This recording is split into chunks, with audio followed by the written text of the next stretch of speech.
kan begitu jelas. Apa identitas baru yang Tuhan berikan bagi kita? Bukanlah sebagai seorang yang beragama Kristen saja, tetapi seorang pengikut Kristus. Kalau kita hanya beragama Kristen, maka itu bicara soal aturan. Aturan demi aturan, hukum demi hukum. Tadi pagi saya membahas tentang hukum atau kasih.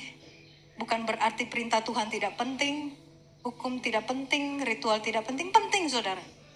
Tetapi kasih melebihi di atas itu. Nah, saudara, dan pada kesempatan ini di ibadah yang kedua, saya tegaskan sekali lagi bahwa identitas saudara dan saya bukan hanya seorang yang beragama Kristen, tetapi seorang pengikut Kristus. Sama-sama boleh bilang sama sebelahnya, saya pengikut Kristus.